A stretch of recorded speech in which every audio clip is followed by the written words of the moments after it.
This is a sound of semi-automatic gunfire. This is not Gaza. This is not Ukraine. This is not Sudan.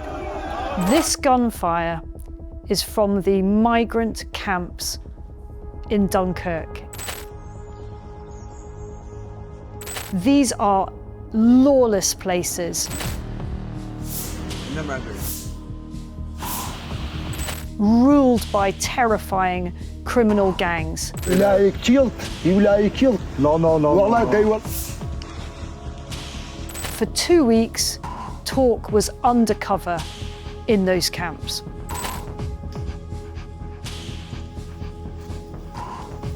The French authorities do not want the British media in these migrant camps. So what's the solution? Meet Christian Drogan, a builder from Rochdale.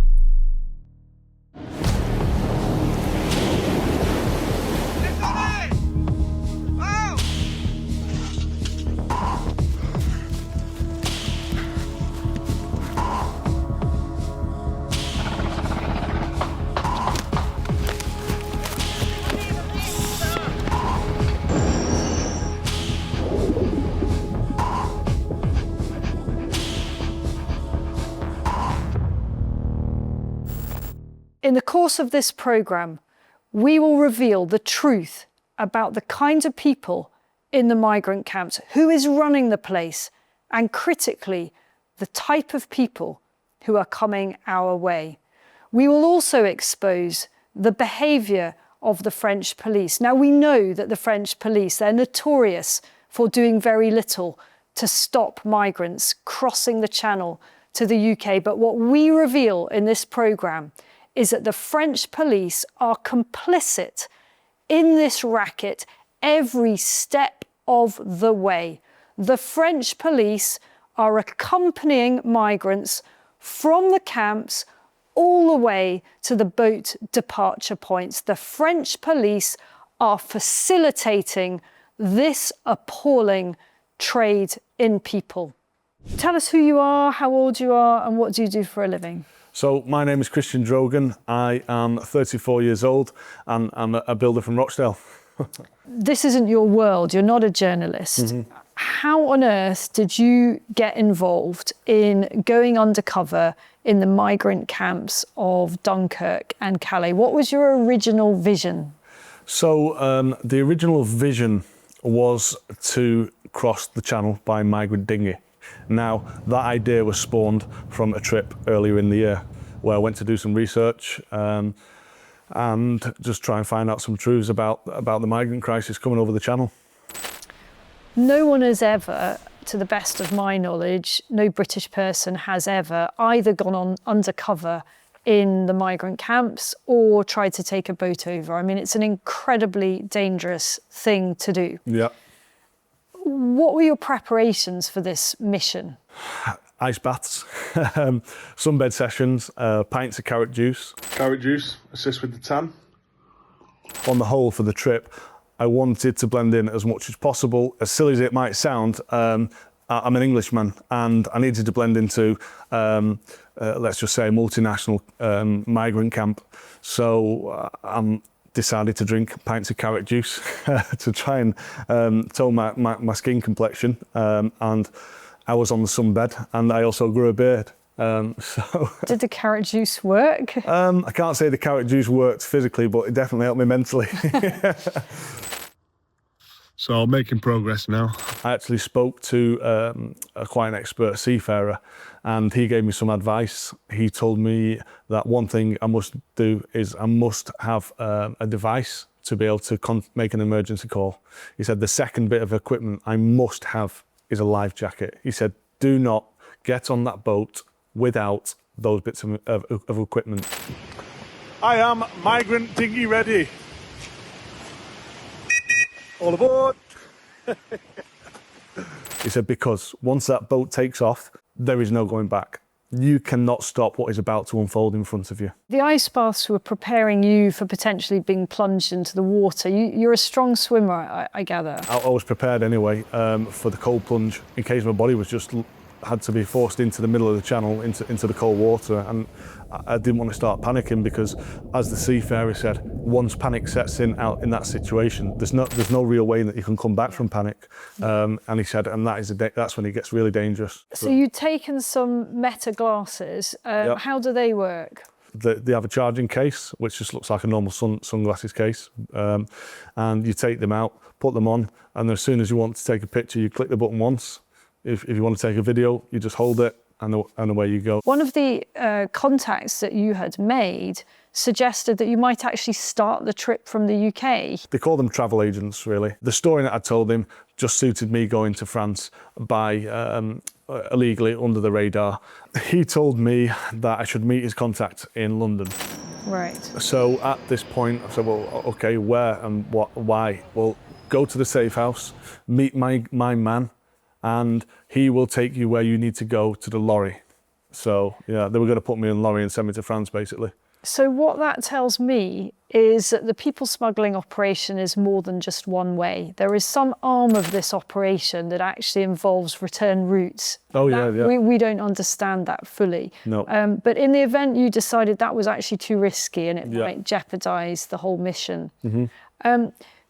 Can you explain about how you were making contact with people smugglers? This is all before you set off, while you're still in the UK. Yeah. How were you making contact with them? And what kind of code are they using? Because the social media giants have now had to remove or tried to remove as many adverts as possible. Yeah, I mean, I think they are moving the adverts. I don't believe they changed the algorithm because not much of the code has changed. I've not seen as many accounts on there, but there are still a lot of accounts. I mean, I've taken numbers from these TikTok recordings. I now have the phone numbers, so I'm also watching the WhatsApp stories, which are even more detailed and less policed than, say, TikTok. And what kind of words are they using to describe the services that they're offering? Travel agents, it seems to be a new one that's cropping up as well. Oh, they're now travel agents? They're now travel agents, yeah. So international travel agents. Right.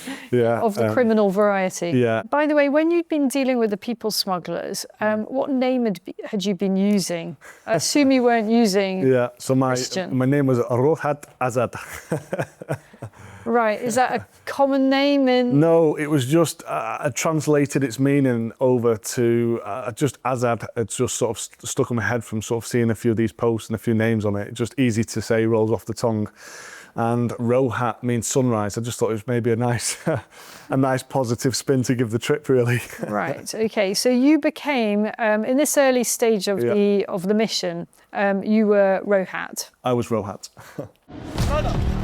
It's a lot deeper and darker than what we understand. It's more organised.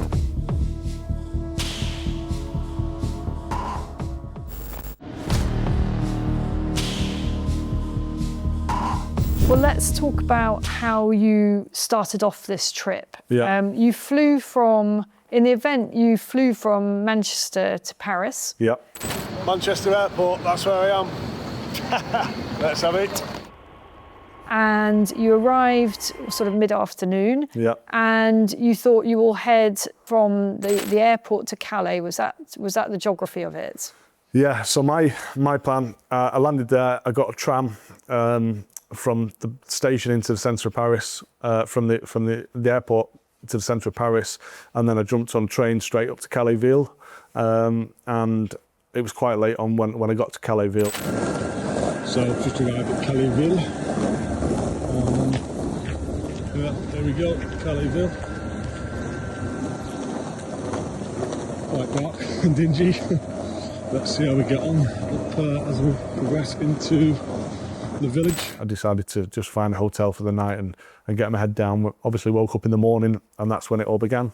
How did you go about entering the camp, looking for a tent? Can you describe that experience, your first impression? Yeah. And you had been before, hadn't you, to the edges of it? I've been to the outskirts. I'd flirted through the sort of the camp bits, but I didn't take any time because it was, people would, as soon as they see you, when you're not undercover, they sort of look in what you're doing. We actually got chased out at one point on the first trip. So this is an important point. So just to be clear, journalists cannot, operating openly, they cannot get into the heart of these camps. No. Plenty of people have taken footage from the fringes, you know, where absolutely. the charities are and so on. Yeah. But to get into the heart of the camp, that is quite dangerous. Yeah. And it's basically impossible as a, you know, openly operating with a camera, being a journalist. If you are seen with a camera as a non-migrant within that jungle, you are very quickly and abruptly chased out. Right. They do not want you to be there. And had you had that experience? Oh, I've had that experience many a time. Even as an undercover migrant, you know, they were wondering, what am I doing? Why am I walking through here? Certain parts of it anyway. You go into the camp and you're able to wander in. Yeah. And then what sort of happens as you wander through? I mean, what were your impressions at this point? And by the way, what was your mood? You know, were you excited, nervous? Talk to us how you're yeah. feeling. I mean, I was, the only time I was nervous is when I was trying to G myself up, right, let's take this step into the woods. And once I was in there, I was quite relaxed, you know, I was assessing the situation, sort of trying to work out the potential dangers. So I didn't feel too nervous. There's that much to see that you don't really feel nervous because, you know, I mean, from good tents to bad tents, washing, being hung up on washing lines in the jungle. I mean, just pure trash, the amount of trash and litter that's just tossed there. Obviously then you've got certain things like, little huts which have been built. So I might stick my head in a few of the huts and see what's in here. And you might have like a cooking facility or a canteen. It depends on which camp, really. They all had different sort of, different sections in the different camps and what they thought was important. So, you know, obviously some had toilets, some didn't have toilets. Got a toilet. Let's have a look at my toilet. Yeah, I've got a toilet.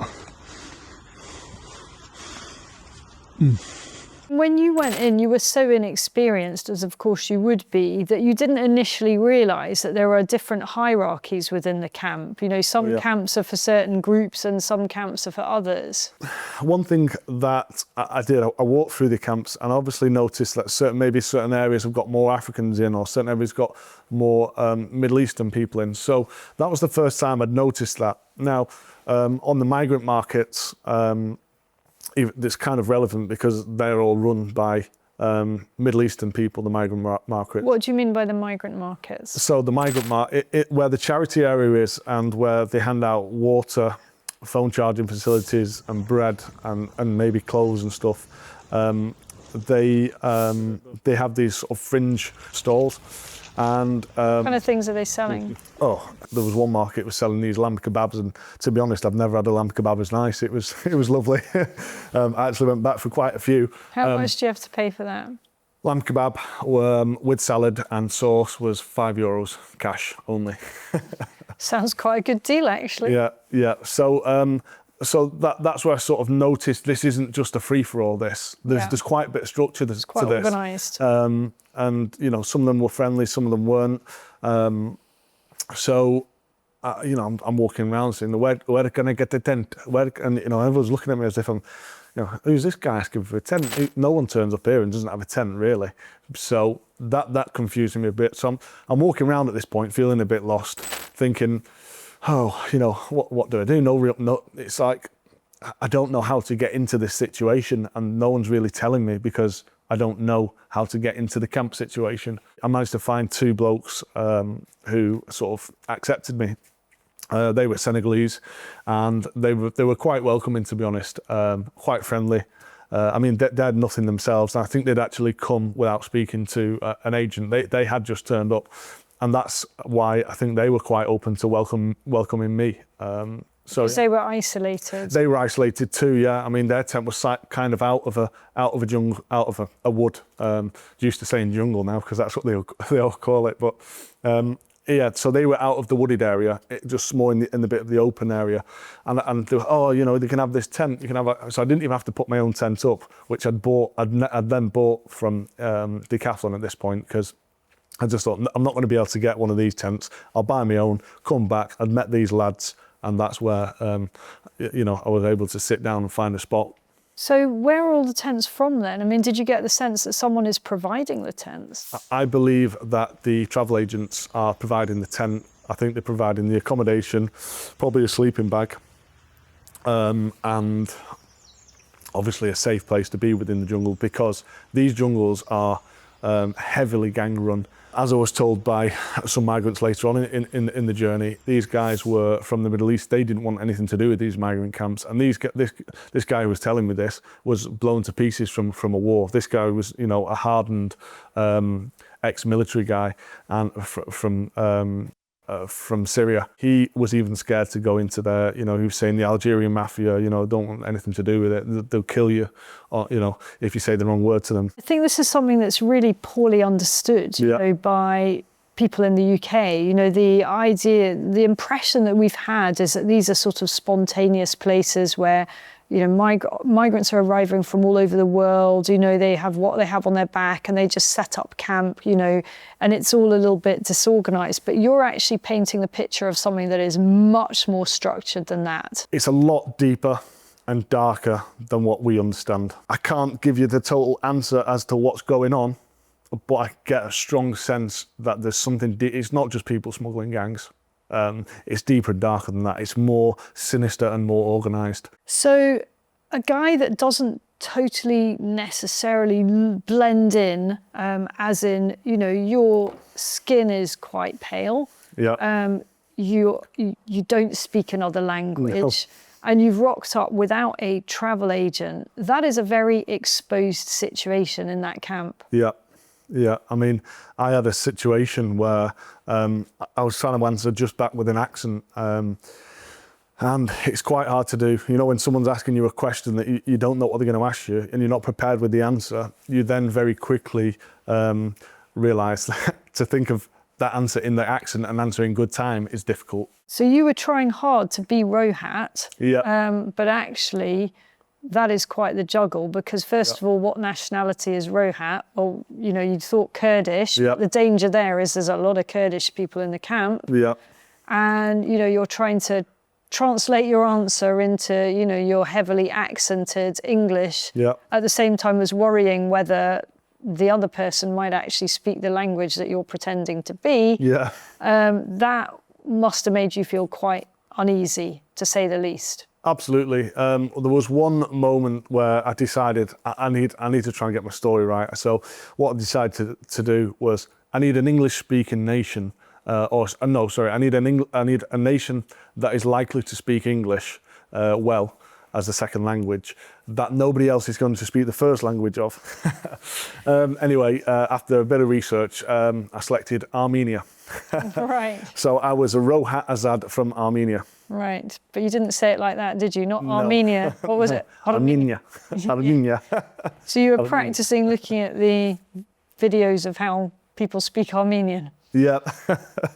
I played a few videos, and to be fair, I did come across one, like the hardest words to say in Armenian, and I couldn't even begin to try and remember what it was like. But it was so all this crazy. is getting a bit far-fetched at this point. Absolutely. You've got yourself sort of semi-settled in the camp. You've got your two Senegalese friends, but as we were to discover, they were unusual cases because they were not part of an organised group. They were sort of, you know, they had taken their own initiative to come to the camps, but it didn't seem to you that there were many people like that. Not really, no. They were few and far between. The point where you really see people coming to the camps is at the bus stop. The nearest bus stop to Dunkirk Jungle is 2 miles away, 2 miles walk, let's say, by the time you've gone around the houses. And you would see people waiting there, sort of smiles on the faces, kind of a bit excited, really. So obviously I've had enough time there. I've observed what's going on. They'll have carrier bags. The carrier bags will all be identical. So it might be a carrier bag that's identical, or it might just be some yellow bin liners, you know, that they've all got the same of. So someone is giving them certain things to go from point to point. Who that is, I never found that part out. After the break, Talk will reveal what life is really like living in the world's most dangerous migrant camps, where gunfire and violence are commonplace.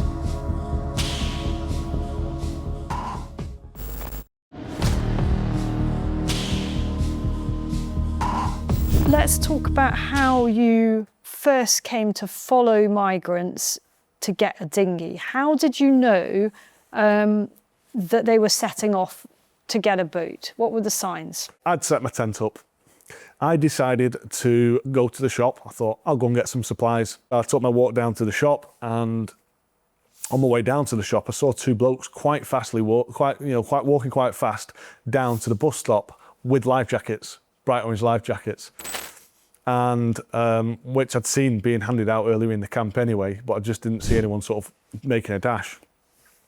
So two blokes, so I thought to myself, I may as well follow them. Let's see where they end up. Anyway, I didn't quite expect it to take that long, but this journey of me following the migrants went from sort of 10 in the morning, all around the clock, to late at night, to the point where, on buses, on trains, through streets, all at every key point, the police, the French military police and the French police were, they were there. They were on the bus, taking down notes, taking pictures, but not doing anything to deter the migrants or stop them, just being there.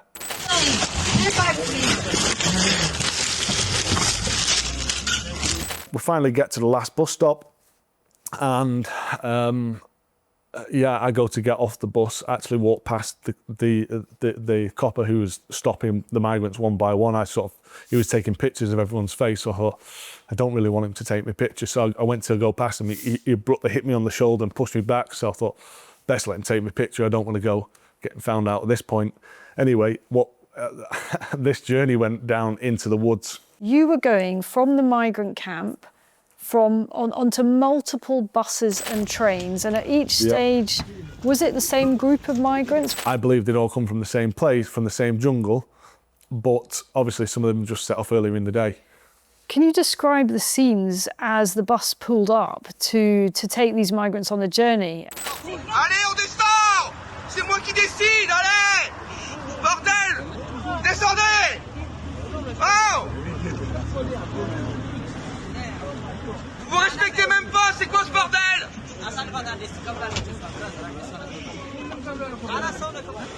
No problem, laissez-les passer! Obviously, as you can imagine, the buses are designed for the French public, and quite a lot of the transport in France is free. So, without you just literally get on and get off. It's that easy. So, with a big influx of migrants making a dash to go and get a boat, there's a blind panic to get on the bus and not miss the bus, because certain buses didn't come that often.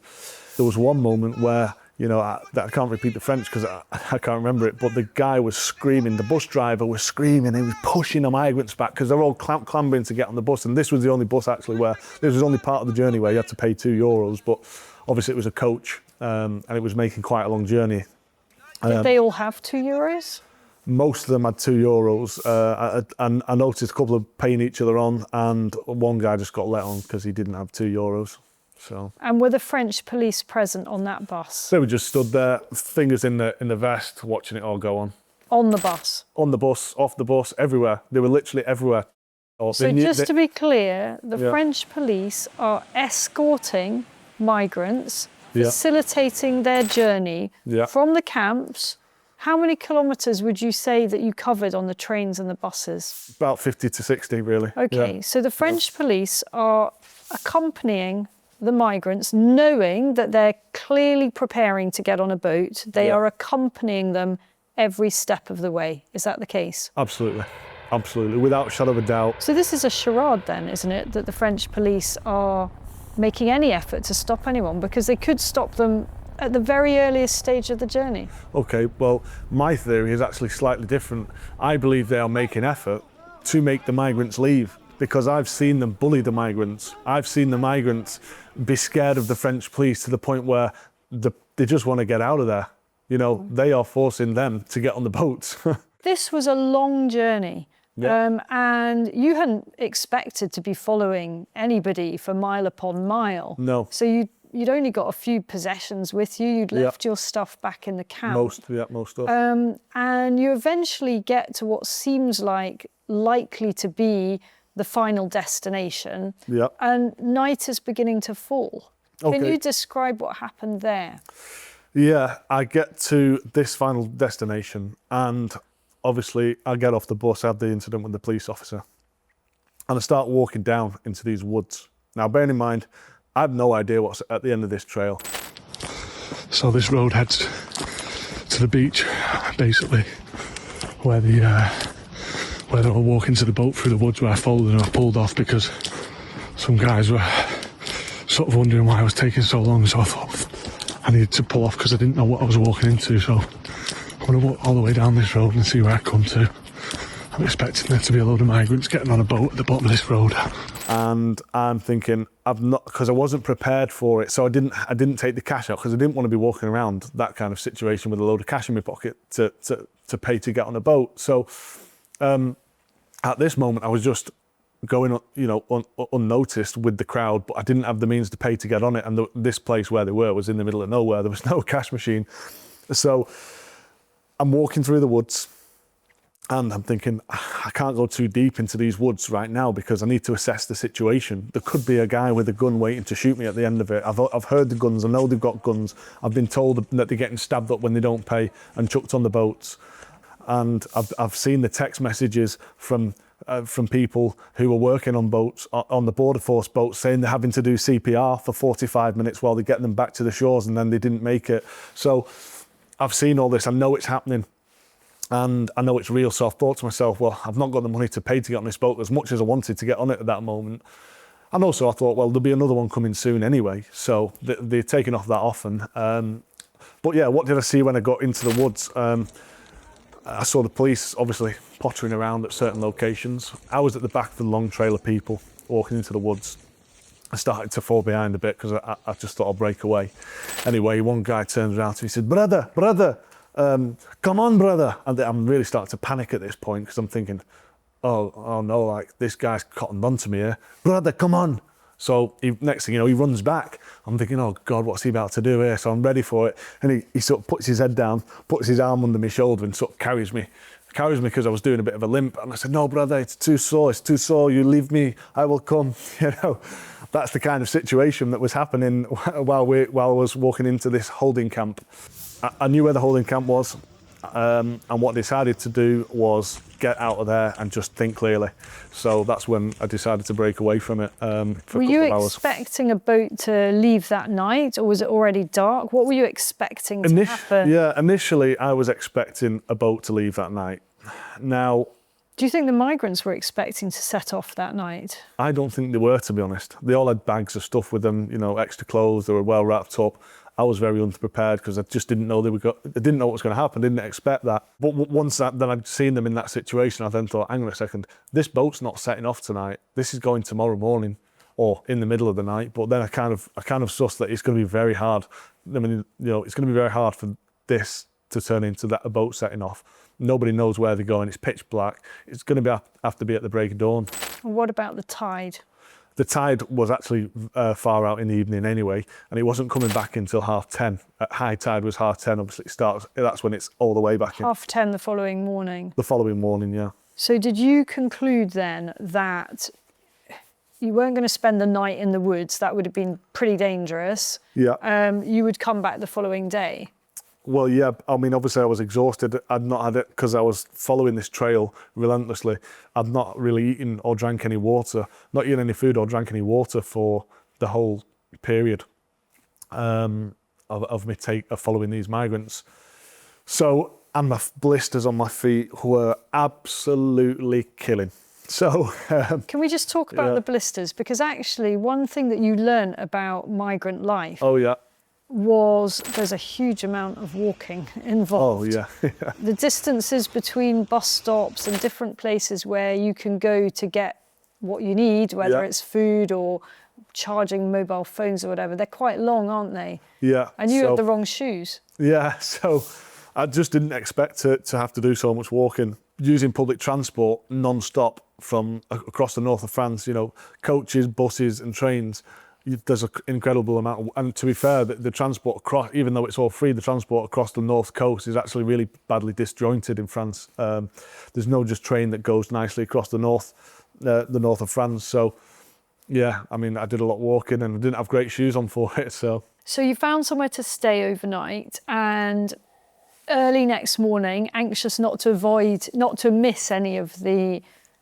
action, you headed back down towards the woods. Yeah. What did you see? Into the woods now. Can't actually hear the migrants at all, or see any fires or anything. Last night I could really hear it, but they could have gone to sleep or they could be being quiet. Who knows? But yeah, I'm heading up towards where they were. Walking into the woods, and it's the break of dawn, so it's starting to come light. I can sort of see where I'm going. Next thing you know, I can smell the smoke from the fire or something, and hey up, that they're still here. So I'm sort of getting a bit excited, running up the hill, and I get to this sort of plateau above where they were. So I was looking down through the trees on this sort of like plateau that I was on, and all I could just see was like them sat by the fires, just laughing and joking. And there was about 6 fires going, really, from what I could see. They all had their own little fire going, and I could just see them sort of waiting for the moment. And they were waiting for the tide to come in and off for the boat to come and pick them up. So, talk to me about, how did you know when the boat was approaching? Well, migrants were obviously on the move. Well, I decided to go down and sort of maybe just have another see what else is going on in this woodland bit, see if I can see anything else. Because it was kind of like, well, there's no boat taking off. These migrants are still here. I know where they are. I'm going to be able to see when they move. So they weren't getting out of my sight. So the beach is down that way. Just found a bit of a plateau. The migrants are down in the woods. And obviously there is just rat runs everywhere else. Woods full of rat runs. So I walked down to the road, and the police were parked up with the lights on the car. So I'm thinking, okay, well, the police are still here, the migrants are still here. The police are obviously still here for a reason, because they know the boat's going to set off. So next thing you know, as I'm sort of going through this motion in my head, I just see something dart out of the tree in the corner of my eye. I look round, it's a migrant running down to the beach, and then they just started coming out the woods where I'd just come from, running down to the beach. And so they're running down to the beach, and I'm thinking, right, I'll just wait till they've all come out the woods, and then I'll run down. So I sort of run down. Once it looked like the last one had come down and they're all down there, I ran down, right, I'll rejoin the group now. They'll never know I wasn't there. And sort of as I get to the point where they've all just come out, just look to see if there's any more, I sort of like paused, because I've got a military, the gendarmes looking at me, 3 of them. So I'm sort of like, hey up. I said to him, bonjour, and he looked at me and went, bonjour, and we all just started running down, chasing the migrants. It was kind of a weird moment. So so the police aren't actually trying to stop anyone at this point? No, they're just literally following them for the sake of their own, for the sake of their own, making notes and recording it down. There's no attempt to stop them whatsoever. How easy do you think it would have been for you to just like mingle in with the migrants as they ran towards the boat and maybe get on that boat? Was that something that you thought about doing? Oh, absolutely. I really wanted to do it, but obviously I really wanted to do it in that moment, and I could have got on that boat, no problem. The only thing I didn't have the evidence of was really an inkling of what would happen to me once I'd got on that boat. Will I get so far out, and will they throw me over the side? Which it's not the end of the world, but it's not ideal, is it? And then also I was thinking, will I be stabbed and thrown out? And that is a bit of a problem. So I decided I'll video this one. I'll come back more prepared next time.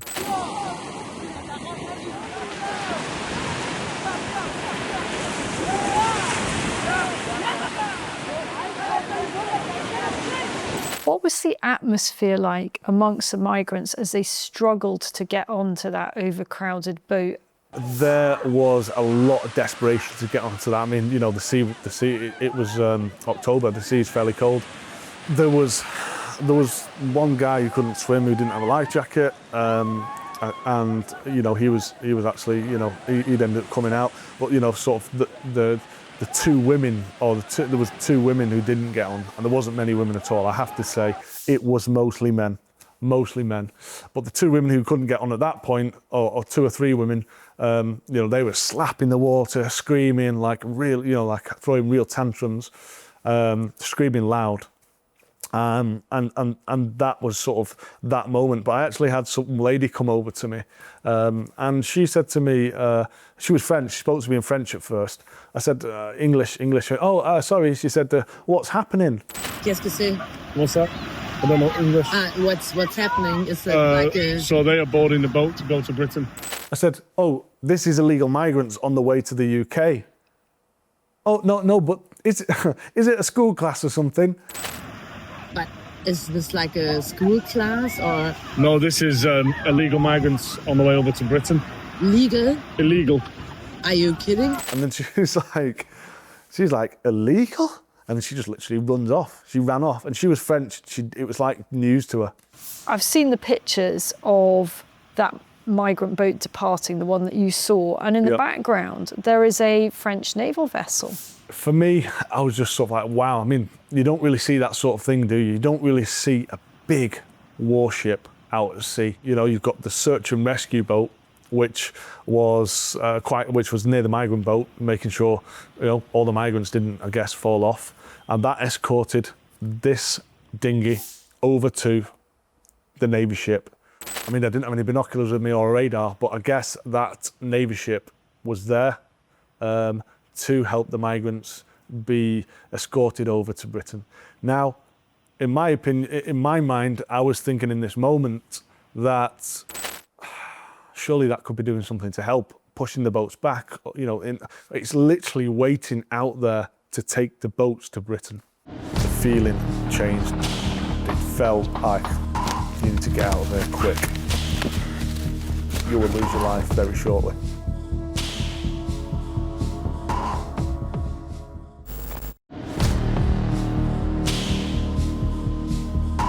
So you didn't get on that boat for very logical reasons. It was too risky, really.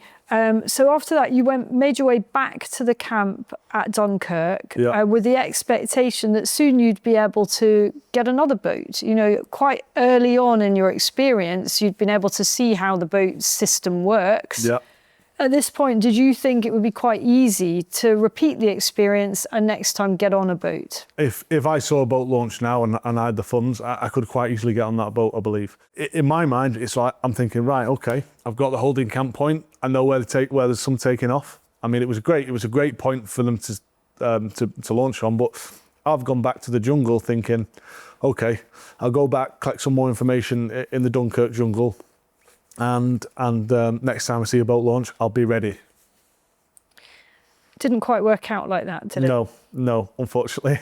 So I get back to the jungle, I set myself back in. Unfortunately, the weather just took a bad turn, and there was a 2-week period where not one single boat set off.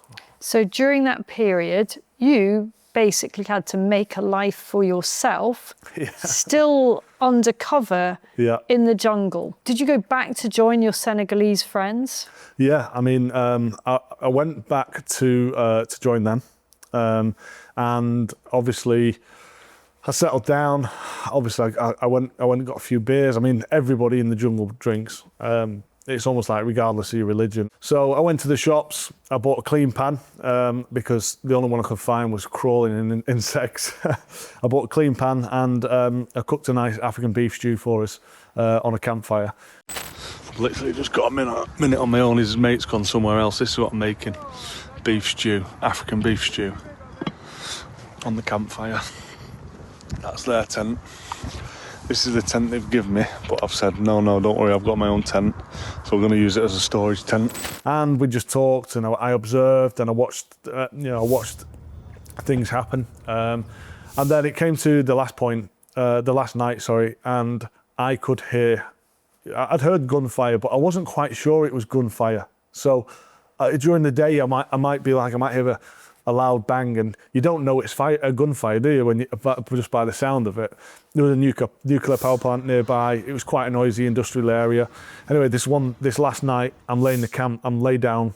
That was when I heard the gunfire, and it was almost like semi-automatic gunfire. So I've got my phone out. I thought, I need to record this. I need to record this sound.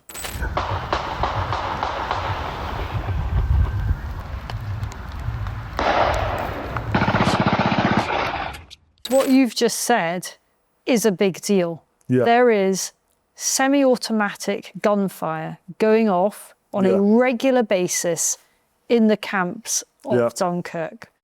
it seemed to be quite a common thing, the guns being fired off. But this one particular night, the gunfire was just constant all night, just non-stop till about 2:30, 3 in the morning. I mean, they go to sleep late and they get up late.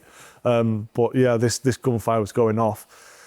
I was laying on the floor at this point when it was going off. I mean, the weird thing was you couldn't, like, if it was gunfire and someone was being killed, you'd hear people running and screaming. So that was the only reason I didn't run and leave, because I thought it's not like people are running through shooting people, so it's some sort of messaging or something. I just lay on the ground, just sort of keep my body low. I don't want to catch a stray bullet. I don't know where the bullets are going. It's pitch black. And yeah, I wait till the morning, and this was the point where people with, the face, no one had the face covered in the jungle. Next thing you know, I've got blokes walking past me with masks on, and the feeling changed. It felt like you need to get out of here quick, because you will lose your life very shortly.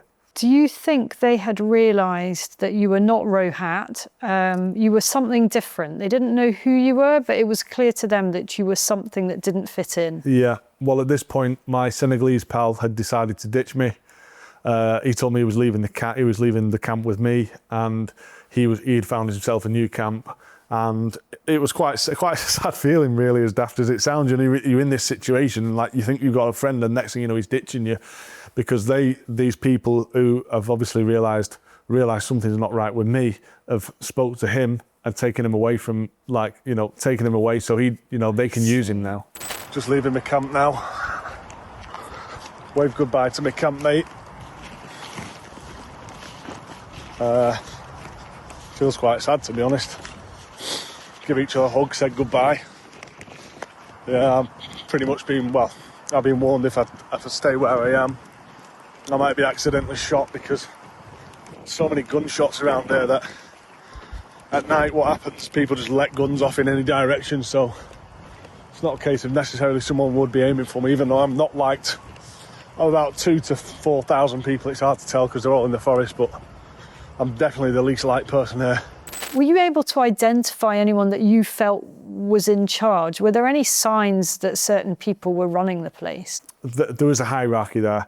So there were certain people in the markets. I found out, obviously, from going into the camps and stuff, I found that the people in the markets were working for people. I thought they must just set their own market stall up at first, but they were working for people. And it all headed back to this one camp where they had internal lights, floodlights outside, wheelie bins, shopping trolleys. It was just pristine. So this camp here is particularly well organised, very clean. Very, very clean. It's got literally wheelie bins, generators going at night. It's got lights. You can hear a generator going at night. It's even got an outpost toilet over there. Yeah, it's a really well organised camp, that, actually. It's probably the best camp. I'm not sure. I've not been into there yet. I don't know. I'm going to try and sort of make some friends in there shortly and see where I get to. But yeah, just walking on the outskirts of it at the minute. You nearly tried to camp in that area, didn't you? I did. Unfortunately, earlier on, when I didn't know what I know now, I tried to set my tent up, and I was told by a guy, brother, please go, I give you food to go. So I'm like, why? I want to stay here, mate. I want to stay here. And the guy says to me, he says, no, you cannot stay here. I said, brother, nobody else is staying here. Let me stay here. What's the problem? Anyway, he goes, no. And the conversation proceeds to go to Taliban. I said, what, Taliban? He went, Taliban. Taliban, you look Taliban. What, the Taliban here? Here. Every time. What, the Taliban? We like the Taliban. Oh, because have problem. Who? The police or the Taliban? La. Somebody people. The mafia. Oh, the mafia.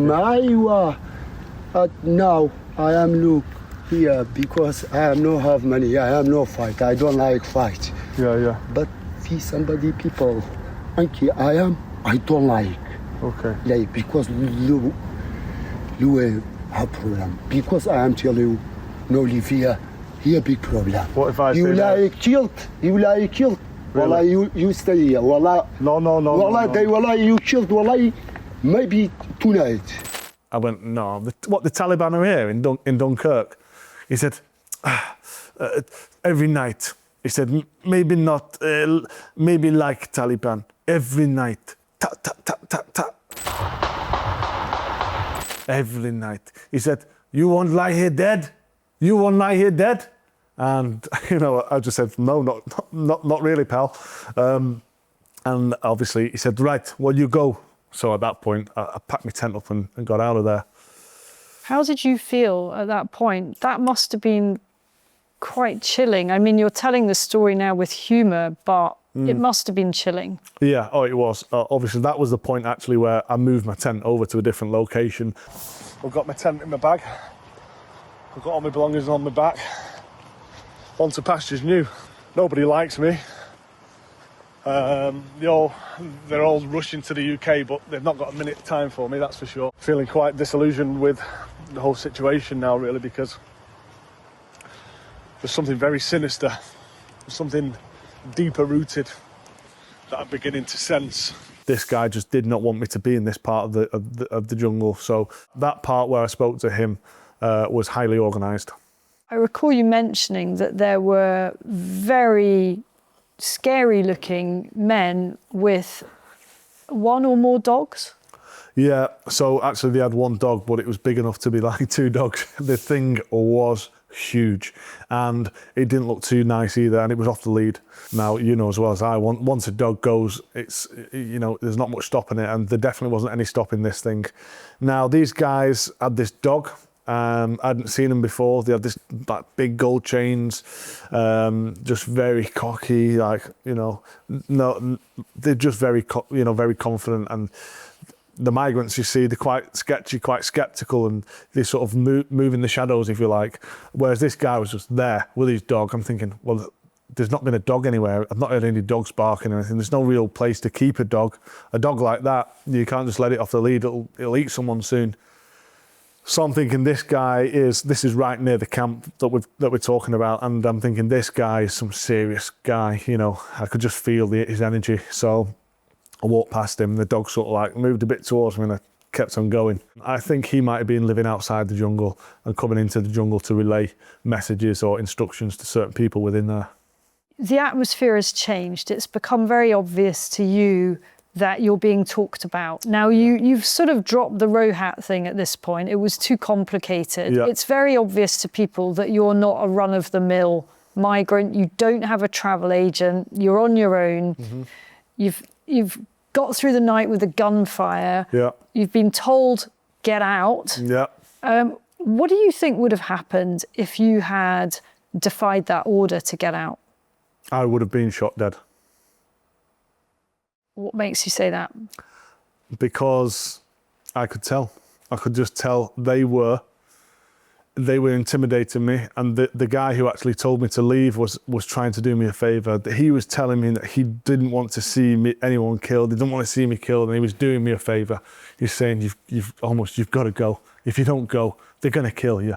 And obviously I stayed another 3 nights after he told me that. And then in a different part. In a different part. Where you felt. Well, I felt safe safer. and welcome. Yeah. I say safe and welcome, but you know, I was obviously at this point. I just knew I had to go. I knew I had to go. I knew that I would be killed if I stayed there any longer. I genuinely believe that all the gunfire that night was not directed at me, but because of me. It was fired because of me. Basically, it's cooking up crack in my tent. This is not the kind of bloke you want to be coming to the UK.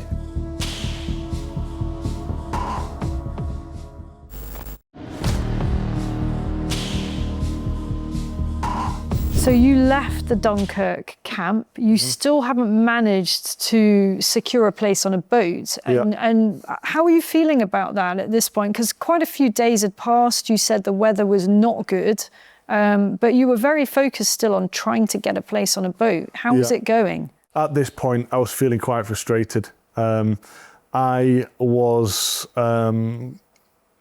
I didn't want to let the mission down, and that's just not the kind of person I am. And obviously, I wanted to make sure that I've invested enough time there now anyway. It was so easy to do. So I thought, well, I can't stay here. I literally can't stay here. I'm going to be killed. So obviously I made as many contacts as I could throughout the journey. Actually, one of the first guys I spoke to before I'd been into the migrant jungle back in Calais, Calais-ville, he was called Bilal. Now, Bilal was like a Chechnyan guy, and he claimed to be ex-Russian military police. And to be honest, I believe he was, because he showed me pictures of him in a military outfit with a gun, and I think he's from that part of the world where it's not that out of the norm to do a job like that. So I made contact with him. I get myself from Dunkirk over to Calais, which is not that far, but it's quite a mean feat on public transport. Right now I'm just wandering in the streets as a lone migrant in Calais. No migrants wanted to be my friend. Speaking to one migrant, he said, I can't make any friends in the jungle because they think that I'm European, and because I'm European they don't trust Europeans, even though they want to come to Europe. I've got my tent, I've got my blisters on my feet, I've been walking for days, and yeah, I've got no friends. I've got no friends in the north of France. No migrants wanted to be my friends. One other lone migrant actually who didn't want to get involved with the mafia in the jungles because he wanted to keep his family safe. He actually did become my friend. I've got his number, but he didn't have any battery on his phone, so I can't even speak to him right now. But yeah, migrant life as a European isn't really stacking up to be much. I arrive in Calais-ville and I meet up with him. At this point, it was obviously late on in the evening. He was quite intoxicated, and I've sort of said to him, right, listen, I need to take this guy to take me seriously. So I've said, listen, I need to speak to you properly. And he's like, right, we go somewhere private. So I said, all right, sound, come to my hotel room, let's sit down and have a chat there. So I sit down. I said, listen, I pulled a life jacket out of the bag. I said, here, boat, I want me, life jacket, boat. I want to, obviously, again, English speaking barrier. I want to get on a boat. And the guy says, you want dinghy, zingy. So I'm like, yeah, zingy. So he said, right, okay. Next thing you know, he's ringing people off my phone. He rings a guy called Baron. Now he's speaking to Baron because actually in Chechnya I think they speak Arabic as well, so they can sort of communicate through voice notes. Couldn't tell what they were saying, but anyway, the guy says, right, 7 o'clock in the morning, effectively 7 o'clock in the morning, we're going to back from Boulogne-sur-Mer, where I met Bilal. We're going to meet Baron on the streets of Calais. He has a little mini migrant jungle on the streets of Calais, and we're going to go on him. They're getting the boat, hopefully. I think it was like 4 days after or something. I had to stay with these people for like 4 days or something on the streets of Calais. They said, so I'm thinking, hey, this is brilliant. I'm on my way to getting a boat now. I've revived the hopes of the mission being accomplished. Next thing you know, I'm sort of having a beer, sat at the hotel desk. I look over to him, and next thing you know, he's flat out in my bed. So I've got this Russian bloke flat out in my bed, and I'm thinking, right, what do I do here? So obviously I just had to sort of fall up, had a few hours sleep, sort of sat in the chair like that. And sure enough, 7 o'clock comes, he woke up, and we headed up to meet Baron. And this is where, obviously these guys, Baron was very shifty and very wary of me. He was the youngest one. But yeah, and I got to know these guys really on the streets of Calais. I mean, that must have been an incredibly strange moment. You're in this sort of cheap hotel in northern France with some Russian or Chechen bloke that's drunk and has fallen asleep on your bed. Yeah. The reason he's come to your room is so you can have a private conversation about making arrangements to get a boat, but he's crashed out. Were you not quite frightened in that moment? Not really, no, because actually he was very friendly and he had an agenda. When he gets on a boat to come over to the UK, he wants me to, he wants me to be his friend, effectively. So I actually felt all right around this guy. He was giving off, he was giving off quite a good vibe, really. What do you think? How do you think he was making a living or surviving in northern France? Well, I think through illegal means, really. I think, there's a point where, obviously I'm with him at this point. He's taking me to meet these guys. So I didn't want to really leave him. I'm thinking I'll stick with him. And there becomes a point where I'm walking through these sort of, I guess they were like high-rise areas, loads of flats, just all clustered. So you're on the back streets of Calais? Yeah. Obviously, we go to this pharmacy. He gets all these tablets, prescription tablets, and he buys a load of knockoff cigs. He buys some drugs, and then he goes down to we go down to meet Baron and his pals, and obviously, he was selling things to the migrants. So effectively, he's a drug dealer. Effectively, yeah. Can you describe this young guy, Baron, who was sort of in charge of a small offshoot camp, migrant camp in Calais? So Baron is he claimed that he was Palestinian, not coming from Palestine. No, he was coming from Germany. Now, I was sat in the tent, and he was showing me through photos of his phone, scrolling through, and it's sort of like one thing that we could do, show photos, because we couldn't really speak that much apart from Google Translate. Now, some of these pictures that Baron was showing me were not good. I mean, I could tell they were him. Because he had quite long hair, distinctive long hair. Now, these pictures and videos, he was saying, my uncle, and there's guys getting dragged off the back, and he's like smiling watching it, and there's guys getting dragged off the back of lorries, half dead, and shot with machine guns at point blank range, and he's just showing me this stuff, like the kind of stuff that gets banned online and stuff. Like, this was barbaric, horrific stuff. Blokes going through walls. I can't verify what country, but blokes going through walls in vehicles and then jumping out and shooting everyone. His WhatsApp picture was him with a mask on, with a gun like that. You're in a tent with this guy. I'm in a tent with this guy, and actually he's just showing me this stuff. I'm just thinking, you wouldn't want this bloke in the UK. This is not the kind of bloke you want to be coming to the UK. So what did you have to put up with? You were sleeping rough on these streets of Calais in a tent with a bunch of nutters. Okay, let me give you a prime example. I had the Chechnyan bloke in, and then this Egyptian bloke was next to him, and then there was me and an electric bike. So it was quite compact. Anyway, next thing you know, this guy sort of like unzips the tent, bustles in. I'm thinking, hey, I'm half asleep at this point. I'm thinking, what's going on here? I'm laying on a cold concrete floor, and it's blowing a gale. It's muddy. There's litter blowing around us. I'm just thinking, okay, next, who's this? What's going on? And this guy unzips the tent, pops his head in. Afghan, they kept on calling him. So obviously, at this point, they were calling me UK. That was their nickname for me. And this guy's nickname was Afghan, obviously from Afghanistan. And he's sort of, I'm looking, I can smell this smell. This was the point where I woke up and thought, what's going on? I can smell this real bad smell. Anyway, next thing you know, I look around, the guy's got the bottom of a beer can. He's going like this, and he's got the lights underneath, and then basically he's cooking up crack in my tent.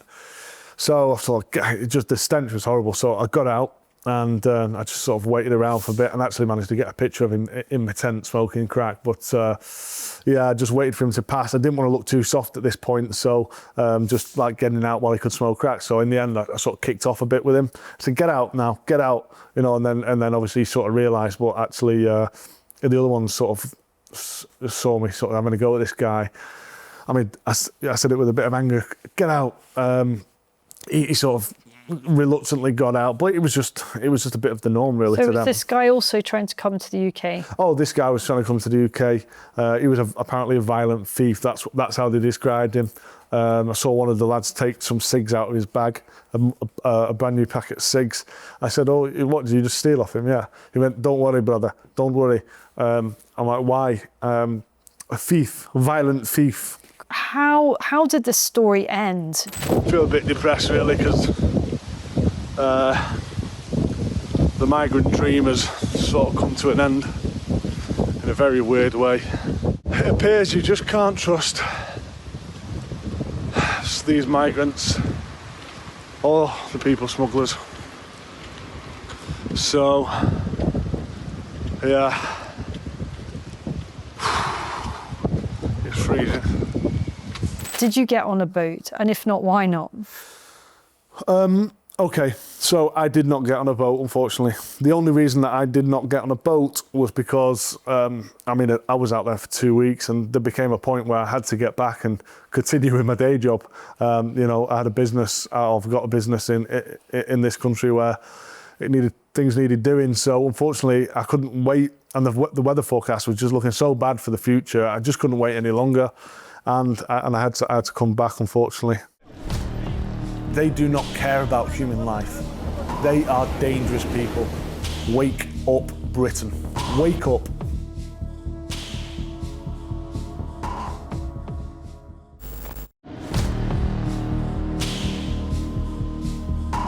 Some time has passed since you've got back.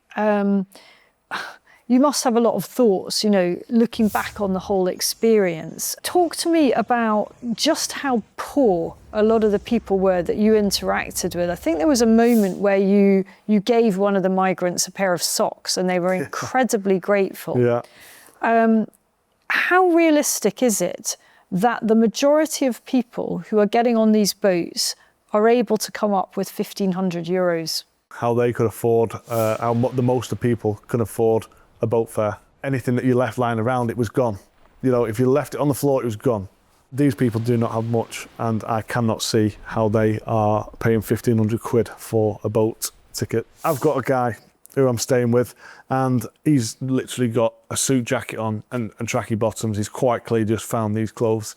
When he's ditched some old clothes, found some new ones and just put them on. The guy has got nothing.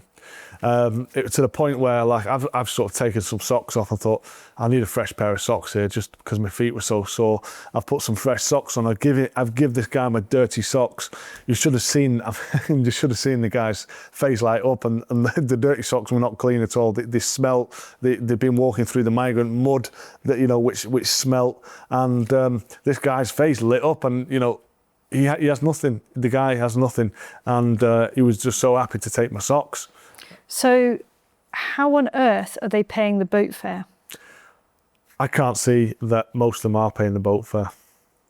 I think that there's other ways that this process is being funded. What about the role of the charities? Because wherever you went, there were charities lurking. What are your reflections on that? I truly believe that the charities are aiding and abetting the whole process. That's my belief from what I've seen and from what I've heard. These charities are at every single corner of the people smuggling operation across continents.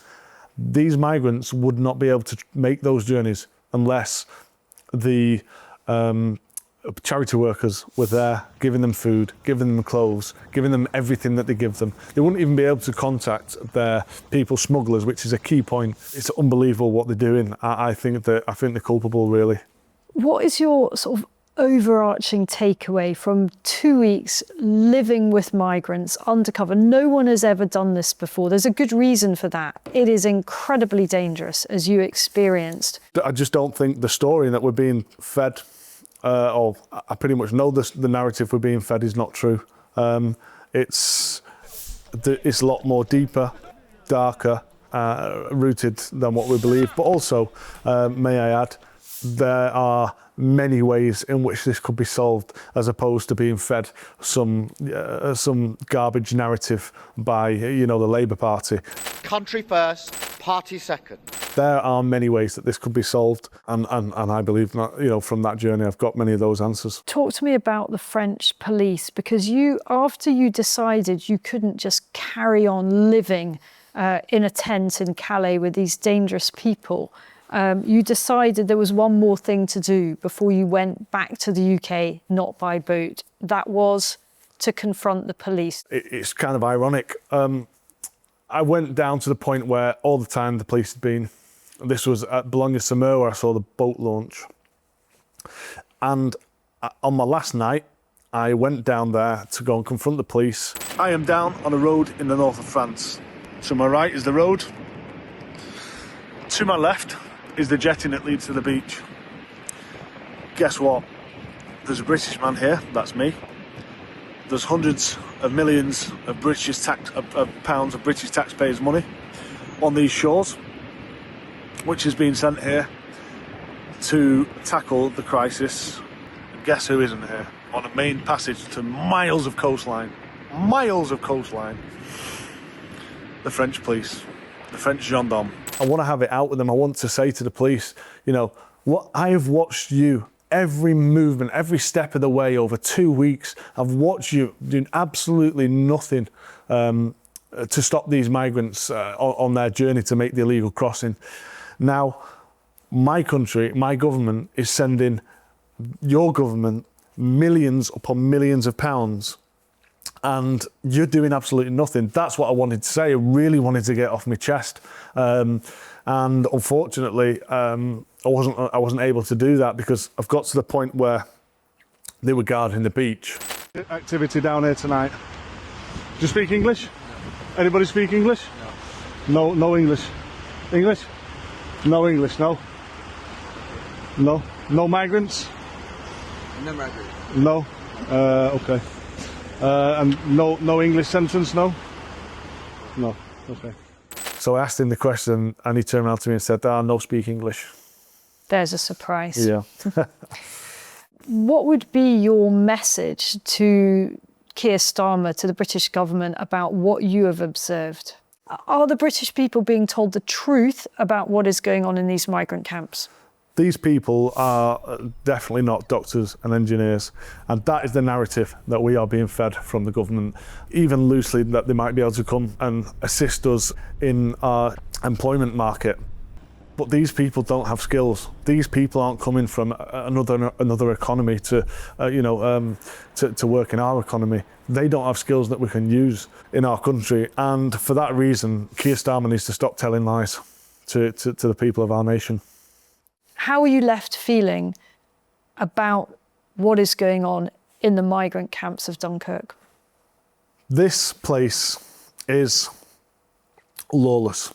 It's dangerous. This is it's its own little world inside of France. Like, there is some deep, dark, horrible people in those woods, and they do not care about human life. They do not care. They are dangerous people. Honestly, my message after finding what I found out and experiencing that is just wake up, Britain. Wake up. A Home Office spokesperson said, "We do not comment on independent operational matters for the French authorities. France remains a critical partner in securing our borders, and our joint work has already prevented over 21,000 crossing attempts so far this year. Thanks to our landmark deal, people crossing in small boats can now also be detained and removed." We approached the French Interior Ministry with our findings. They did not respond.